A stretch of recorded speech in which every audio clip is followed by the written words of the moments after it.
A paz do Senhor Jesus, que Deus possa abençoar a sua vida, você aluno do CETAD, e para você que não é aluno do CETAD, o Seminário Teológico da Assembleia de Deus, eu me chamo Osmar Gonçalves, pastor da Igreja Assembleia de Deus, é pioneira na cidade de Macapá, sou diretor acadêmico do CETAD e também professor da disciplina Livros Históricos. E nós iremos estudar esta disciplina, haja vista em virtude da pandemia, né?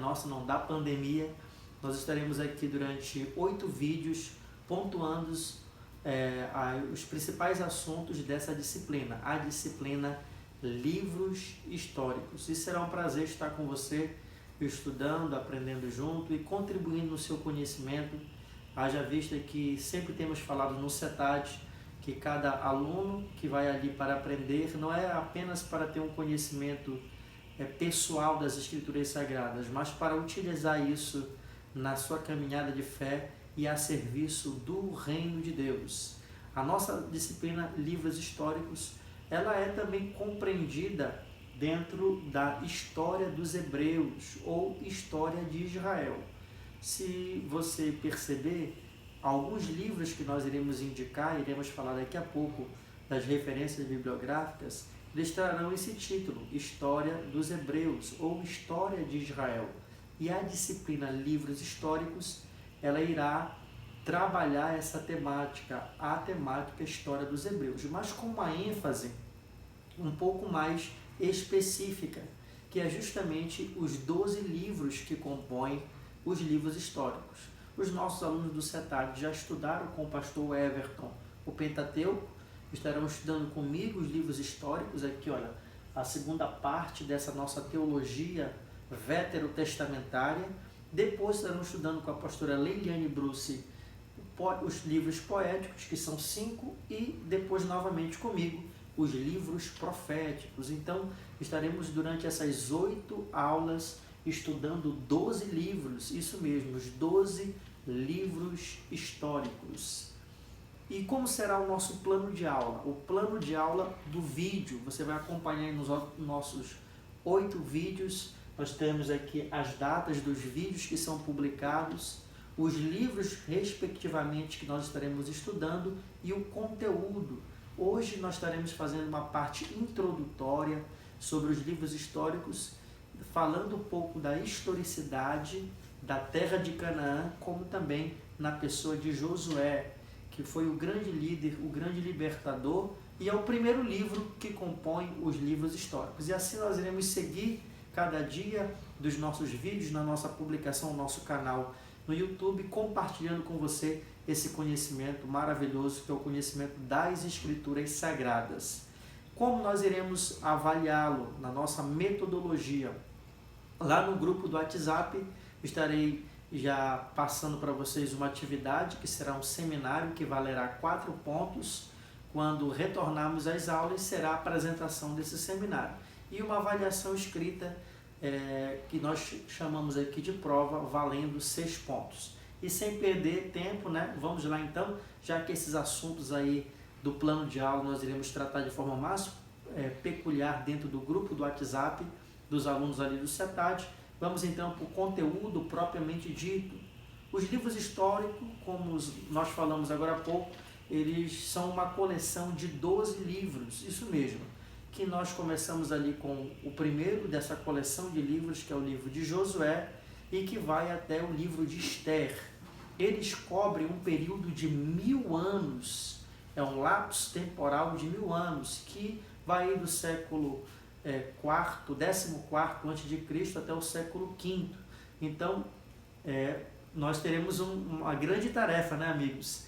Estudar 1000 anos da história dos hebreus em 8 vídeos ou em 8 aulas é uma tarefa que não é fácil, mas nós estaremos tentando vencer esse conteúdo. Então, falando de história propriamente dita dos hebreus, os livros históricos compreendem um período de 1000 anos. E é bom nós entendermos esse ponto, que ele é muito relevante, para que possamos compreender a importância, eu vou voltar aqui para você, a importância dos livros históricos. É claro que o Pentateuco, a Torá, ele tem todo né, aquele aspecto grandiosíssimo da revelação, mas o restante da teologia veterotestamentária, e eu até me atrevo como professor a dizer o seguinte: se você compreender os livros históricos, você estará compreendendo quase que todo o restante do Antigo Testamento. Por exemplo, parte do pano de fundo teológico dos livros poéticos, livro de Salmos, Eclesiastes, Provérbios, Cantares, nós iremos encontrar a historicidade e a biografia dos seus autores ou compositores aonde? Dentro dos livros históricos. Vou dar um exemplo aqui. Davi, rei segundo o coração de Deus, que escreveu a maioria dos salmos, compôs a maioria dos salmos. Aonde que eu encontro a história de Davi? Nos livros poéticos, históricos, perdão. Os salmos estão nos poéticos, porém eu encontro toda a sua historicidade de vida nos livros históricos. Um outro exemplo, os livros de Provérbios, Eclesiastes e Cantares de Salomão. Aonde que eu iria encontrar a biografia do seu escritor? Eu iria encontrar Salomão nos livros históricos. Vamos partir para o próximo ponto ali, os proféticos. A maioria da história dos profetas, nós iremos ver ou encontrar essas histórias dentro dos livros históricos. E por isso é muito importante nós estudarmos esses dois livros, porque compreendendo esse período de 1000 anos, eu terei uma grande facilidade de compreender os livros poéticos, como também os livros proféticos.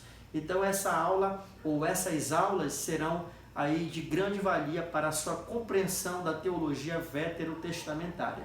Voltando aqui à nossa parte da introdução, esse período de 1000 anos que cobre da história dos hebreus é um período muito importante para o nosso aprendizado e para o fortalecimento da nossa fé. Lembrando também que, olhando para a teologia judaica, a composição literária do Tanakh, nós iremos observar que parte desses livros são conhecidos como profetas antecessores. Por quê? Porque eles antecedem o grupo dos livros proféticos. E também alguns desses livros históricos que nós conhecemos dentro da nossa teologia também são conhecidos como escritos. Então, quando você se deparar com algum livro falando os profetas antecessores ou os escritos, esse autor estar se referindo aqui aos livros históricos. E aqui eu gostaria de deixar duas leituras, duas indicações de livros para nós começarmos aí a nossa caminhada. O primeiro deles é esse aqui, A História de Israel no Antigo Testamento, de Samuel. É um excelente livro, eu indico aqui para vocês. Também os nossos alunos do grupo do WhatsApp do CETAD, estarei publicando esse livro lá para vocês. Como também, da mesma maneira, esse livro aqui é um dos que eu gosto muito e muitas vezes eu não tenho visto muitos professores utilizando, que é do Stanley, Conheça Melhor o Antigo Testamento. É um livro muito didático, é um dos melhores livros na parte didática que nós podemos encontrar da teologia do Antigo Testamento. É um livro muito objetivo e fique atento lá no grupo para você fazer as leituras complementares desses dois livros aqui que nós estamos indicando aí para o seu crescimento e fortalecimento da sua fé. E aqui nós temos os nossos 12 livros históricos: Josué, Juízes, Ruth, primeiro e segundo livro do profeta Samuel, primeiro e segundo livro dos reis, primeiro e segundo livro das crônicas, aí Esdras, Neemias e Esther. Tenho certeza que você já decorou aí também os nossos 12 livros históricos, de Josué até o livro de Esther. Dentro desses 1000 anos de história, dentro desses 1000 anos, eu salientei aqui, eu destaquei, melhor dizendo, os principais pontos que nós iremos estudar dentro dessa disciplina. Quais pontos são esses? A conquista da terra de Canaã. Esse é um ponto muito relevante. Eu peço também que você se atenha à palavra Canaã, ao nome Canaã, que é uma temática que vai estar perdurando em todo esses 12 livros históricos. Nós iremos falar sobre o florescimento dessa nação, como essa nação floresceu, se desenvolveu como nação propriamente dita. E é claro, dentro desse florescimento nós iremos falar desse desenvolvimento. Nós iremos falar sobre o fortalecimento dessa nação dos hebreus com a monarquia, que eu costumo chamar de monarquia teocrática. Nós iremos dar um outro ponto, que é a divisão do reino, esse reino que se fortaleceu, mas por algumas questões teológicas, históricas, que nós iremos analisar. Esse reino então vem a cair em decadência. Aí iremos falar do exílio, do retorno do exílio e o que ocorreu nesse retorno, que nós chamamos de reconstrução. Já que o nosso primeiro foco, o nosso primeiro ponto dessa disciplina é sobre a historicidade da terra de Canaã, então vamos falar um pouco como se deu essa conquista e quais pontos importantíssimos nós precisamos compreender sobre a terra de Canaã. E aqui, conquista de Canaã, vamos analisar dentro do ponto de vista bíblico quais os livros, desses 12 livros, que vão trabalhar a questão da conquista da terra de Canaã. Está aí para você acompanhar a leitura. Os livros de Josué e Juízes, eles vão tratar justamente isso, tanto da conquista como ocupação, porque Josué conquistou e no período dos Juízes eles tentaram se manter ocupando os espaços geográficos da terra de Canaã. Por isso é de suma importância nós estudarmos os pontos históricos e teológicos desses dois livros. Quais livros? Josué e Juízes. E assim analisaremos a composição política e geográfica da terra de Canaã. Lembrando, eu até coloquei aqui de roxo, de lilás para você, lembrando que dentro da tipologia bíblica, nós teremos ainda muito bem lá para frente a disciplina hermenêutica. Dentro da tipologia bíblica, a palavra Canaã ou terra de Canaã, ela traz um simbolismo tipológico da morada eterna com Deus. Quando falamos eu quero ir para Canaã, eu quero morar em Canaã, nós estamos em busca da nossa Canaã celestial. Então Canaã representa aí a nossa morada eterna com Deus. Vamos voltar um pouquinho aqui na história, lembrando um pouco dos relatos históricos lá do livro do Bereshit, de Gênesis, para nós falarmos um pouco sobre a origem dessa terra. É muito interessante essa questão da origem da terra de Canaã, porque o nome Canaã ou terra de Canaã se dá pelo fato dos descendentes de Canaã. Terra de Canaã porque são os descendentes de Canaã. Quem era Canaã? Ele era filho de Cã, ou em outras traduções bem mais antigas, Cão, mas Cã é uma tradução mais atual. E esse Cã, é claro, era filho de Noé, logo outrora Canaã se torna então neto de Noé. Então Canaã é neto de Noé, sendo ele filho de Cã. E eles foram habitar naquela região, e nós podemos ver isso em Gênesis capítulo 10, do versículo 15 a 20.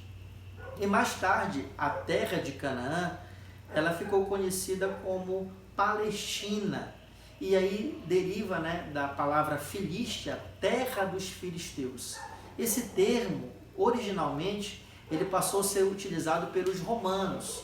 Por isso, quando nós nos referimos a essa porção de terra geográfico, a antiga terra de Canaã, dentro do aspecto literário bíblico, nós iremos perceber que hoje essa porção de terra é conhecido como Palestina, ou seja, terra dos filisteus. Depois de nós analisarmos essa composição da origem da terra de Canaã, vamos falar um pouco dessa questão política. Como que era a composição política da terra de Canaã quando Josué foi conquistar aquela terra? Como que o povo daquela época se organizava politicamente? Isso é importante nós entendermos para nós não cometermos erros de interpretação dentro do livro de Josué. quando nós compreendemos a composição política de como se dava a organização dos povos que ali habitavam, nós iremos ter uma visão mais clara e ampla da nossa leitura da narrativa do livro de Josué. A terra de Canaã era composta por várias nações ou pequenos povos, e alguns desses povos eles eram conhecidos como cidades-estados. A terra de Canaã, ela não era, ou não tinha, melhor dizendo, o domínio de um só rei, de um só monarca, de um só imperador. Eram vários pequenos povos que tinham espécie de cidades-estados, e cada um desses povos tinha as suas leis, as suas organizações, os seus deuses, os seus modus operandi, o seu código de ética moral, religioso, espiritual e assim sucessivamente. Nós temos aqui no slide alguns desses povos que são citados justamente no livro do Gênesis e no próprio livro de Josué: os heteus, hetitas, os gigazeus, amorreus, os próprios cananeus, os perizeus, ferezeus, os heveus, jebuseus e entre outros povos que ali habitavam. Por que é importante nós entendermos esse aspecto político? Para nós não termos aquela falsa impressão dentro da perspectiva negativa, e por isso eu coloquei aqui para você Números 14, versículo 30 e capítulo 20, versículo 12 do livro de Números, para nós compreendermos que não era tudo aquilo que os espias de forma negativa falavam. Se aquela terra era composta por pequenas cidades-estados, eles não tinham uma organização política e militar que pudesse derrotar o povo. A prova disso é o capítulo 7 do próprio livro de Josué. Essa composição política era muito fragilizada e por isso que as grandes potências do mundo sempre conquistaram aquelas terras com facilidade. Os egípcios, os assírios, os babilônicos, mais tarde os persas. Nós iremos observar que eles foram sempre conquistados de forma muito fácil, porque não havia um governo forte, solidificado, para trazer uma ideia mais forte de nação para os povos que moravam na terra de Canaã. Só relembrando aqui também, olha, o nosso gráfico, né, da peregrinação, da jornada. Esse gráfico aqui, esse mapa, em muitas bíblias é conhecido como a Rota do Êxodo, e nós podemos observar ali, lá em cima, próximo ao Mar Morto, a cidade de Jericó, a primeira a ser conquistada, capítulo 6 do livro de Josué.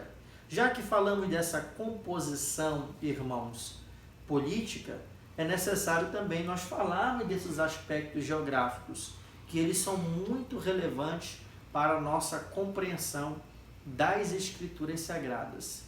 Mas eu gostaria de ler o primeiro texto com você, aqui de Josué, capítulo 1, se você puder acompanhar comigo, Josué capítulo 1 e o versículo de número 3.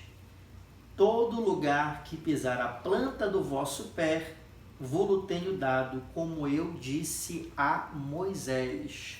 Todo lugar aonde Josué pisasse, dentro dessa porção de terra, nós iremos chegar daqui a pouco ao ponto da composição geográfica, aí sim nós iremos ter a noção da validade literária, profética e teológica desse versículo, Josué capítulo 1, versículo 3. Então, só relembrando, a composição política daqueles povos se davam por pequenas nações que habitavam ali, e a maioria delas eram independentes e tinham as suas próprias leis, os seus códigos de ética, e trabalhavam de forma quase que independente. E isso era um ponto positivo. Quando nós analisamos essa composição política, para nós é um ponto positivo, porque não havia uma organização fortalecida. Isso era um ponto a mais para Josué, o grande general, quando conquistou terra por terra, nação por nação, ou seja, povo por povo, ali na terra de Canaã. Vamos então, meus irmãos, analisar a composição geográfica da terra de Canaã, que é uma das pautas principais aqui da nossa primeira aula, a aula de número 1 dos livros históricos. A composição geográfica da terra de Canaã. Em relação a grandes impérios, como o Império Romano, o Império Grego, o Império Medo-Persa, o Império Assírio, os egípcios, nós podemos observar que a terra de Canaã não tinha uma extensão geográfica tão grande assim, mas foi o lugar que Deus escolheu para que o povo pudesse ali então habitar e formar essa nação tão linda que é a nação dos hebreus, o povo de Israel, povo que nós amamos muitíssimo de coração. Falando desses aspectos em números, em aspectos geográficos, do extremo norte, que era a cidade de Dan, até o extremo sul, a cidade de Berseba, nós tínhamos aproximadamente ali 290 quilômetros. Isso mesmo, 290 quilômetros de Dan a Berseba, ou de Berseba a Dan. A extensão em largura dava aproximadamente 45 quilômetros, que era aí no ponto mais largo, né, que vinha da faixa de Gaza até ali o Mar Morto. Em números completos, equivale a 26 mil quilômetros quadrados. Isso mesmo, apenas 26 mil quilômetros quadrados. Eu coloquei aqui uma comparação para você, comparando com a nossa geografia no Brasil. O estado de Sergipe ele tem 22 mil quilômetros quadrados. Se você pegar o mapa aí na sua casa, o mapa do Brasil, você vai perceber que é um pouco maior que Sergipe. E daqui a pouco nós iremos analisar aqui um mapa para nós percebermos aí como de fato essa porção de terra era bem pequena, mas de suma relevância dentro da ótica do Eterno, a ótica desse Deus divino. Então, não era um lugar geográfico assim, que nós possamos dizer, uma expansão de terra muito grande, mas foi o lugar que Deus escolheu para a habitação do seu povo. Porque havia um sinônimo aqui, havia algo espiritual sobre esse lugar. Apesar de ser um lugar pequeno, onde o povo hebreu viesse habitar, o Deus que eles serviam é um Deus grandiosíssimo. E essa localização geográfica é uma localização muito privilegiada, um local pequeno, mas do ponto de vista geográfico é um local privilegiado. A terra de Canaã se localiza bem no centro, né? No entroncamento entre 3 continentes, o continente europeu, o continente africano e o continente asiático. Nós podemos observar que as grandes potências do mundo antigo viveram, né, em torno dessa região. O Egito, a Babilônia, os assírios não foram assim tão potência mundial, mas eu incluí aqui os assírios, os persas e os gregos. Até os romanos, né? Nós fomos analisar a Itália, Roma não ficava tão distante ali da localização da terra de Canaã.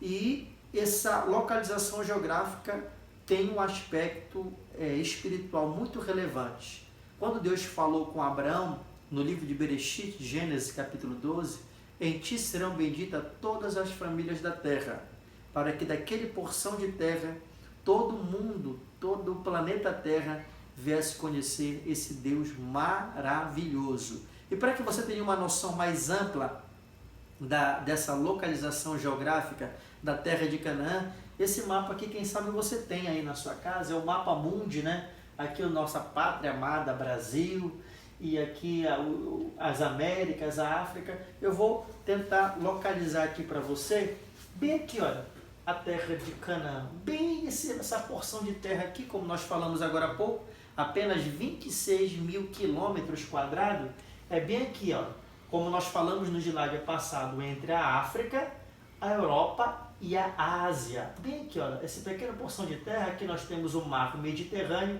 e aqui aparentemente parece pequeno, né? Mas como falamos no slide anterior, o local geográfico é pequeno, mas grande é o Deus de Israel. E ali, ó, daqui de Israel, ele poderia evangelizar a África, a Ásia, a Europa e todo o mundo. Deus escolheu um local muito bom, privilegiado.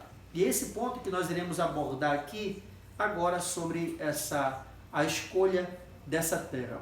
A terra de Canaã, na declaração dos próprios espias, no capítulo 14 do livro de Números, como também no chamado de Deus a Moshe, lá no capítulo 3 do livro do Êxodo, o livro de Shemot, Deus fala a Moisés ali no Monte Horebe, no Monte Sinai, no Monte de Deus, que estaria dando a eles uma terra muito produtiva, uma terra muito boa. Você pode acompanhar a leitura aí no nosso slide, Êxodo capítulo 3, versículo 8 e versículo de número 17. Vamos ler esse texto, pelo menos o versículo 8, para nós exercitarmos a nossa leitura. Você que está com a sua Bíblia, capítulo 3 do livro do Êxodo, livro de Shemot, versículo de número 8, diz assim: Portanto, desci para livrá-lo da mão dos egípcios, para fazê-lo subir na terra, uma terra boa e larga, uma terra que emana leite e mel, ao lugar do cananeu, do eteu, do amorreu, do ferezeu, do eveu e do jebuseu. Então, quando Deus fala com Moisés, lá no episódio da sarça ardendo, no santo Monte Horebe, o monte de Deus, Deus diz como seria essa terra, aonde iria colocar o povo para que ali pudesse habitar. Uma terra frutífera, uma terra produtiva. Essa mesma expressão de abundância nós iremos encontrar no capítulo 13 do livro de Números e no versículo de número 27. Olha, eu coloquei aqui para exercitar aí a nossa leitura. Você que puder ler, acompanhe comigo. De acordo com muitos estudiosos, aquela terra era uma terra capaz de produzir e de exportar muitos produtos, como grãos, óleo de oliva, vinho, cereais, frutas, mel, amêndoas, resinas aromáticas, mirra, lã e tecidos. De fato, Deus não estava enganando o seu povo, porque o nosso Deus é um Deus verdadeiro. Aquela terra era uma terra assim muito produtiva, como é até nos dias de hoje, e você pode acompanhar em vários noticiários sobre a produção agrícola ali na região da Palestina. Foi o local onde Deus escolheu para que o povo ali pudesse habitar. Quando nós começamos a ler o capítulo 1 do livro de Josué, que é o nosso primeiro livro a ser estudado, deixando agora essa parte histórica, ou a historicidade da terra de Canaã, já falamos da composição política, da composição geográfica, falamos aí sendo uma terra produtiva, uma terra frutífera, então um local excelente que Deus escolheu. Nós precisamos entender que o momento em que Josué estava vivendo não era um momento fácil, era um momento para ele de bastante tristeza, agonia. Por quê? Porque Josué, que é o nosso objeto de estudo agora, que foi servo fiel de Moisés por 40 anos. Josué serviu Moisés, ou lhe auxiliou, desde o momento em que eles saíram do Egito. Foram 40 anos de aprendizado.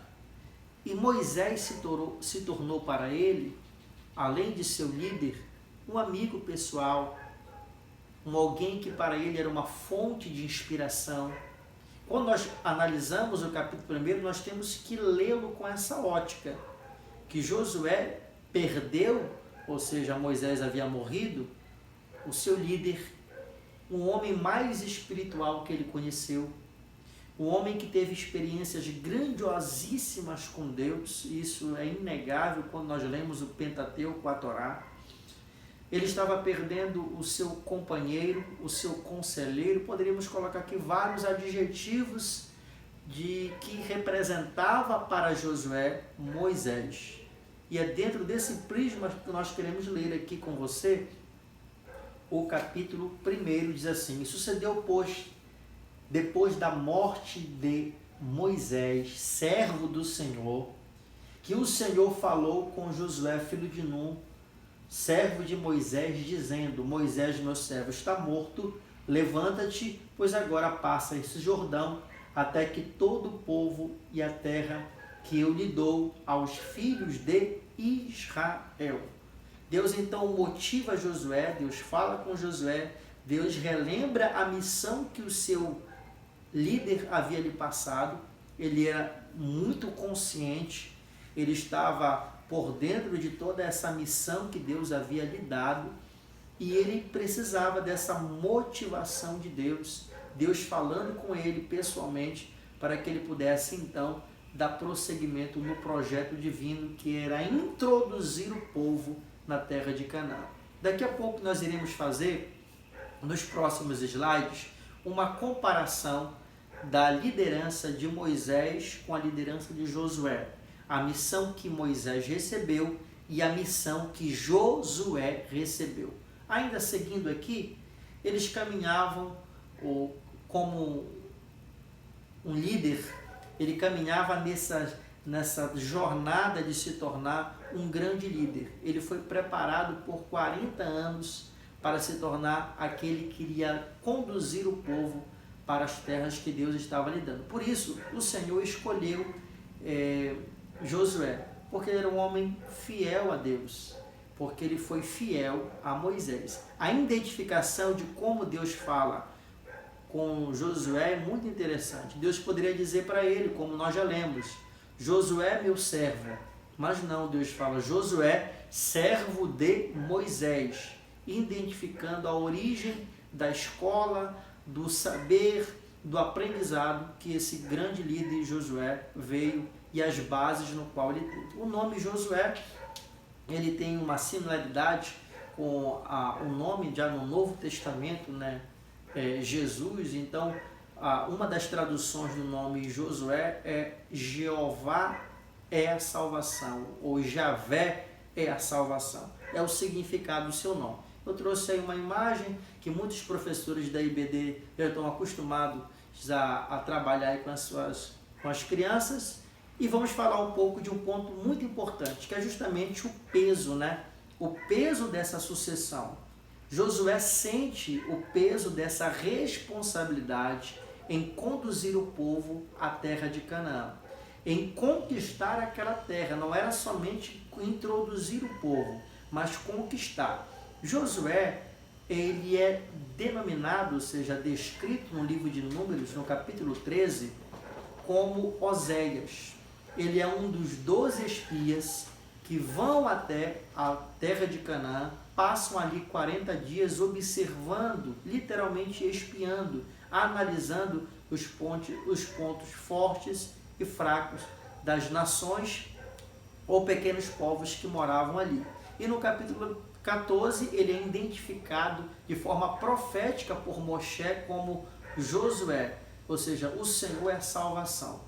Já havia ali uma espécie de uma mensagem profética no capítulo 14 de Números sobre a vida de Josué. Já havia ali uma mensagem profética. Parece que Moisés estava vendo, e diante da declaração de Caleb e do próprio Josué, que no capítulo 13 de Números é chamado de Oséias, que ele seria a espécie de salvação.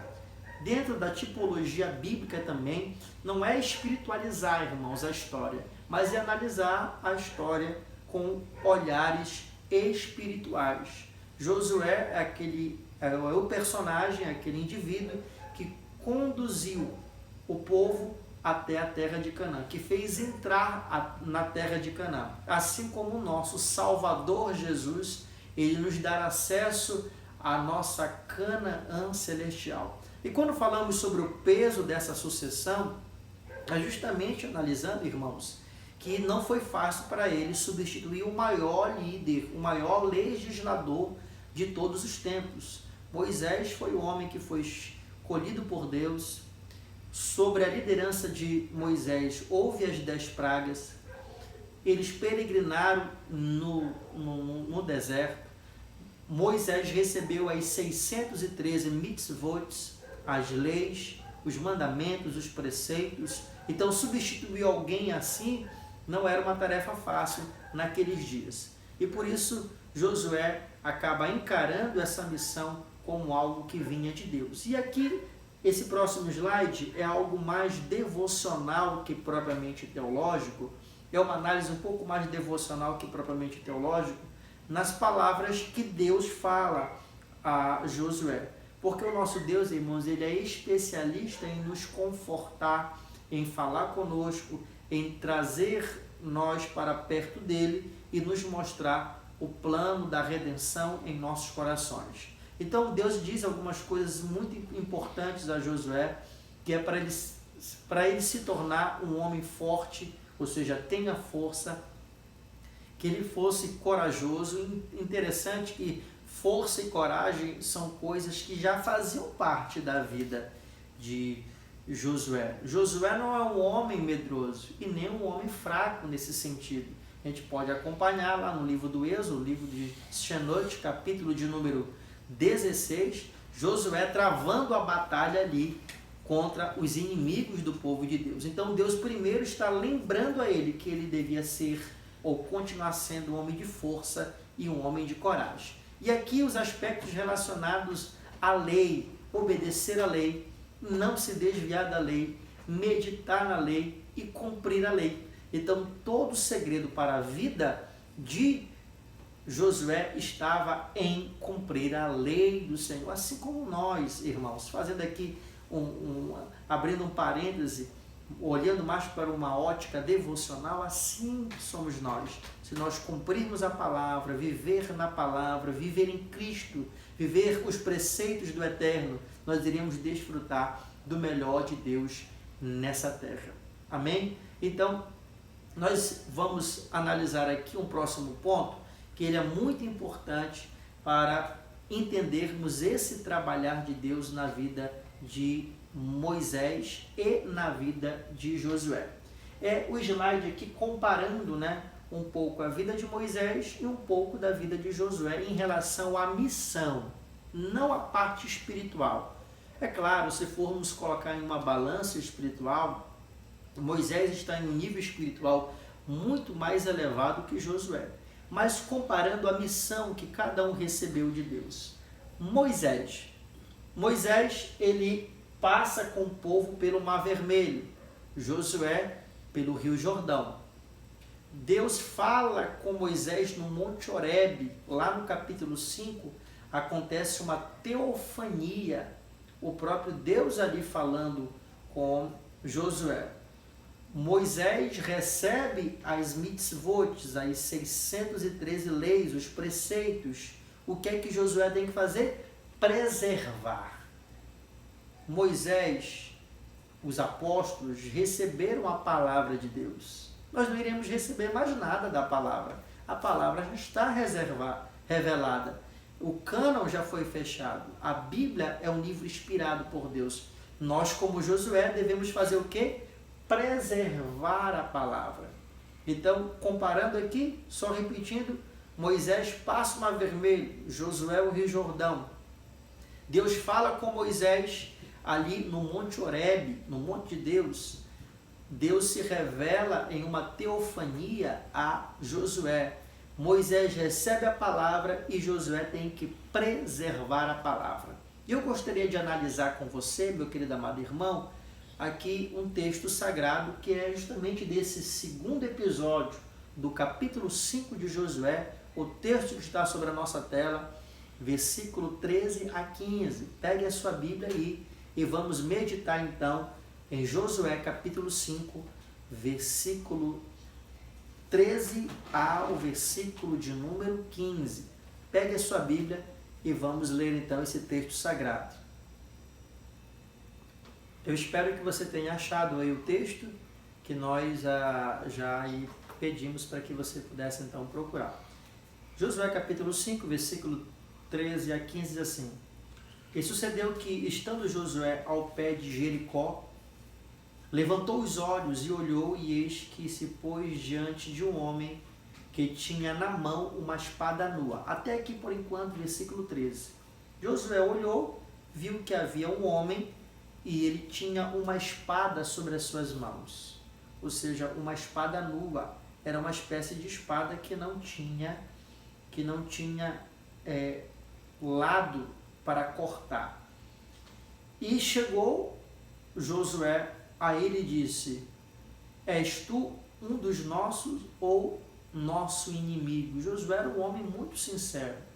Se fosse inimigo, e claro, ele não sabia que era o próprio Deus ali falando com ele, mas se você é um dos nossos, diga, se você for um dos nossos inimigos, a gente já vai mudar o tom da conversa. Versículo 14. E disse ele: não, mas vem agora como príncipe do exército do Senhor. Eu venho como um dos principais, como um capitão do exército de Deus. Então Josué se prostrou com seu rosto em terra e o adorou e disse-lhe: que dizes, meu Senhor, ao seu servo? 2 pontos dentro desse versículo que nos levam a acreditar que ali não era apenas um anjo, mas aquilo que a teologia chama de teofania, uma aparição de Deus em forma angelical. Por quê? Primeiro, Josué adora aquele personagem. Então Deus iria jamais permitir que fosse uma adoração a anjos. A adoração aos seres angelicais é proibida na Torá. E Josué é alguém que sabe disso, alguém que conhece as Escrituras Sagradas. Então o primeiro ponto que nos leva a entender que aqui era uma teofania é o ato da adoração de Josué. Josué está ali lhe adorando. Josué coloca o seu rosto em terra. Não é um ato de reverência, é um ato de adoração. E o outro ponto é que ele chama aquele personagem, que agora ele identifica, ele sabe quem é, ele o chama de Senhor. Observe que na sua Bíblia a letra S está aí com letras maiúsculas e toda a palavra Senhor em caixa alta, uma referência ao Adonai, Radonai. Então ele reconhecendo ali que era o próprio Deus em uma teofania. Aí versículo 15, para finalizar a nossa leitura: então disse o príncipe, o principal do exército do Senhor: descalça os sapatos dos teus pés, porque o lugar onde tu estás é santo. E assim fez Josué. Lembra de uma história semelhante a essa? Lembre agora, volte um pouco lá em Êxodo capítulo 3, isso mesmo. Episódios históricos e proféticos semelhantes que aconteceram na vida de Moisés, também acontecendo na vida de Josué. Por isso que esse slide traz aí a nós essa comparação de Moshe e de Josué, homens escolhidos por Deus. Amém? Eu peço também que você leia, releia esse texto para que você compreenda um pouco melhor as relevâncias teológicas e históricas desse texto, que é um texto muito lindo, Josué recebendo essa grande missão de Deus. Voltando aqui um pouco ao ponto da passagem do Rio Jordão, esse foi um episódio também muito relevante dentro dessa conquista da terra de Canaã. Quando nós analisamos o primeiro ponto de suma relevância dentro, no que se diz respeito ao sobrenatural de Deus dentro do livro de Josué, é a passagem pelo Rio Jordão. O Rio Jordão, tem como uma das traduções aquele que desce, ou lugar aonde se desce. É um rio que tem a sua nascente na região sul da Síria e a sua foz lá no Mar Morto. Nós analisamos agora um outro mapa que trazia um pouco desse aspecto geográfico. É um dos principais rios do Oriente Médio, é também uma das principais fontes de água para Israel. Há vários episódios acerca do Rio Jordão. O batismo de Jesus, o episódio com o próprio Elias e Eliseu.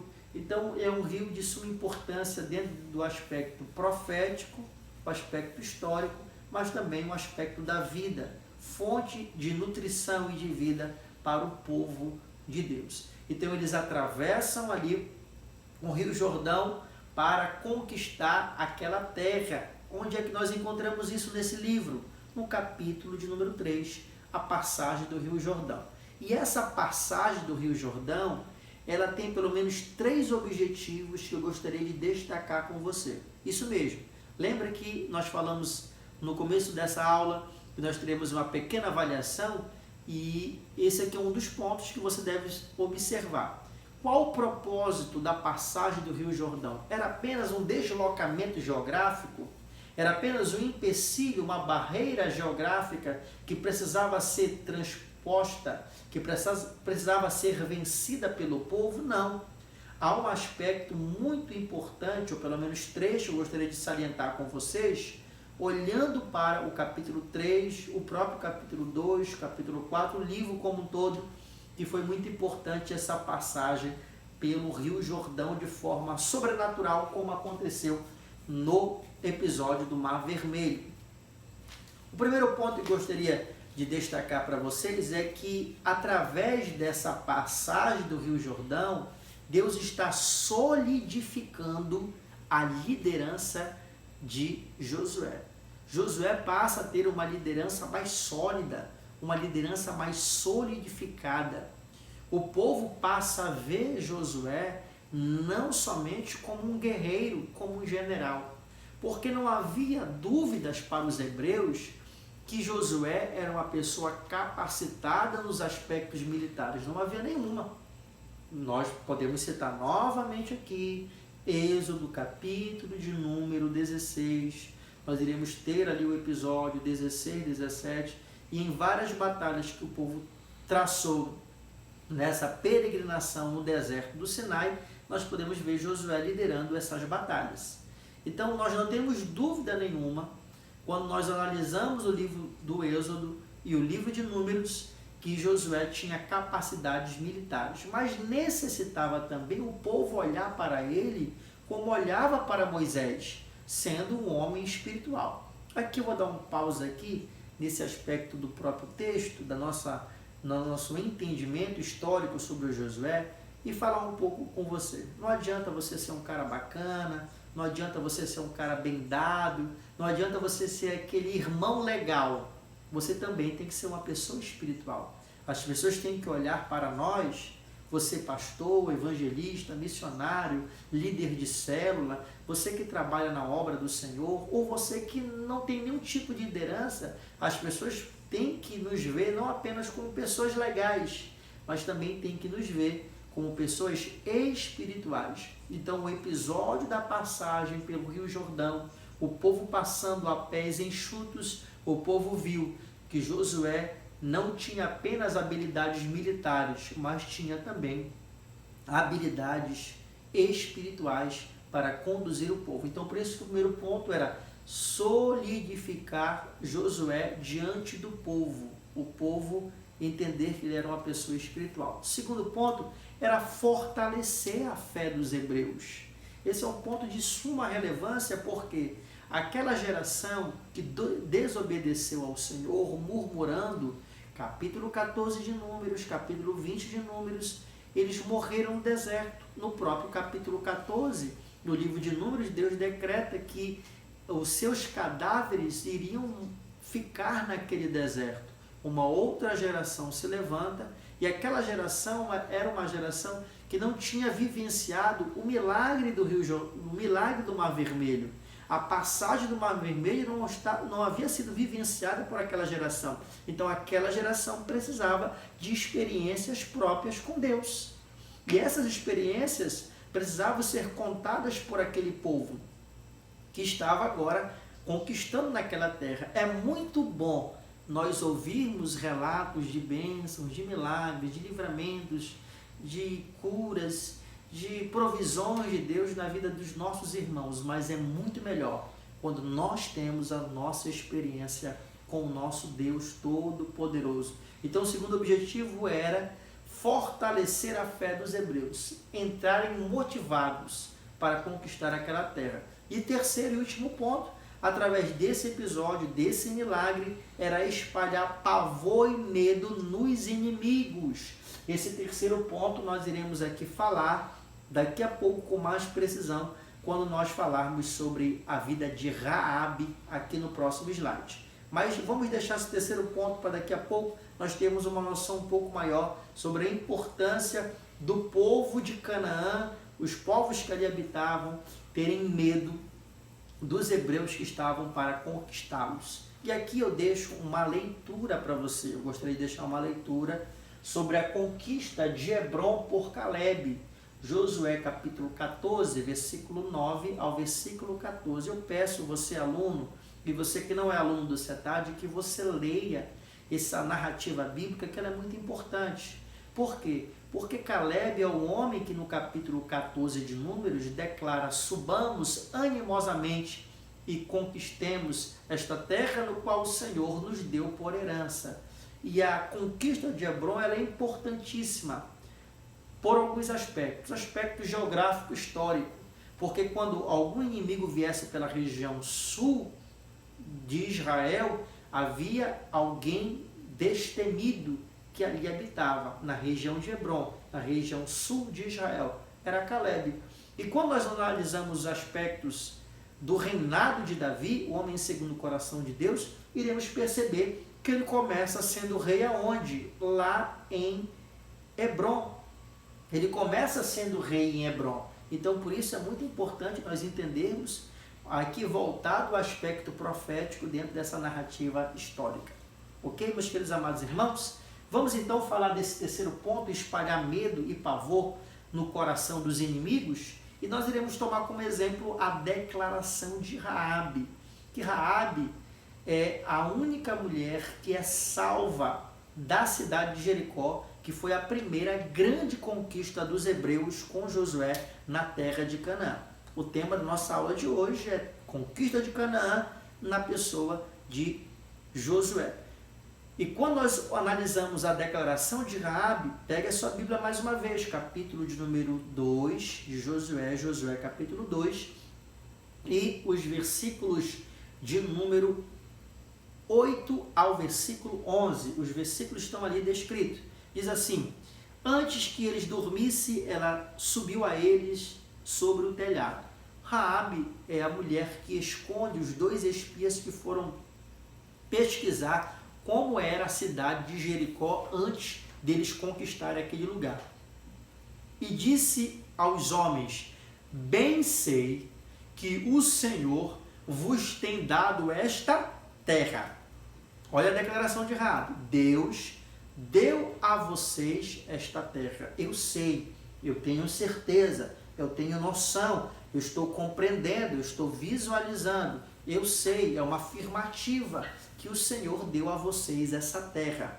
Olha o que ela vai declarar. Por isso que o episódio aqui da passagem pelo Rio Jordão é muito importante. Olha o que ela disse: porque o pavor de vós caiu sobre nós, está falando do seu povo, e todos os moradores da terra de Jericó, estão desmaiados diante de vós, porque temos ouvido que o Senhor, Adonai, secou as águas do Mar Vermelho, e que vós saíste do Egito e fizestes aos deuses dos amorreus de Seom e Og. Até aí por enquanto.